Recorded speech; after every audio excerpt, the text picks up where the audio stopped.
Peggy 16.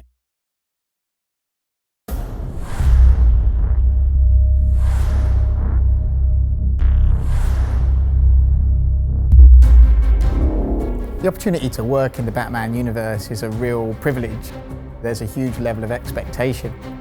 You want to create something that stands up with all of this other great fiction and Batman lore that's been told over the years. It was such a great concept of Batman being victimized by all the characters. The potential for conflict was limitless. You will die. I think the stakes are much higher here. Joker has a lot less to lose. He was sick in the head before, but now his body is sick as well. I've just had a horrible thought. We could both actually die here tonight. The whole series is kind of like living in this crazy, dark world where you don't really know who's really a good guy anyway. You must show you are willing to take a life. It's got a really fantastic, gritty flavor to it. This game is totally badass. Writing a story for a game is completely different, I think, to writing a story for a film. We're regularly writing hourly crescendos in our story to keep people playing, to keep them interested. And then obviously the long-term story arc, you know, Batman's poisoned, what's going to happen, he's dying, Joker's dying, where's this going? If you wanted to be cured so badly, you only had to ask. The great thing about Batman's Rogues Gallery is that everyone's a bit different, everyone's out for their own end, and all those things they're trying to achieve are slightly different. Bring out the defenders! What got us excited is what if you have this huge district of Gotham and then you put all of these supervillains into it. That was where the genesis of the story was.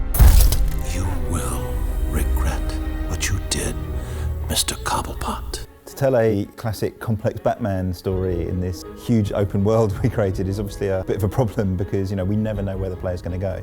One of our solutions was to develop the surveillance system so that at any point you can listen into conversations that are happening live around you. There are lots of these kind of story elements that we are constantly drip feeding you throughout the game. They're all talking about events that you have witnessed or seen or been part of. What the hell happened? Don't know. Gas leak? In a church rooftop? A gas leak? No way. We'll write a ton of stories around the main story because we want to make sure that everything's consistent. So we go in and we'll write a story about Penguin. How did he get there? What was he doing before he came to Arkham City? Where does he go after Arkham City? And we'll do that for every character.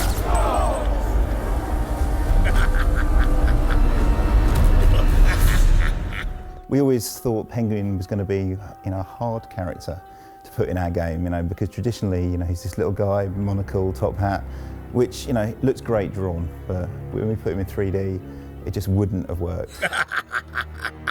Our very first conversation on Penguin was, you know, we should make him this kind of Cockney gangster. And then I think I joked we should shove a bottle in his eye for the monocle. And I don't know if it was Jim or someone from DC, it straight away went, that's awesome, let's do that. And you know, it's that kind of relationship that really helps us take these characters and push them to new places. Or you're gonna be a good boy and give up nicely. You're not giving orders here anymore, Cobblepot.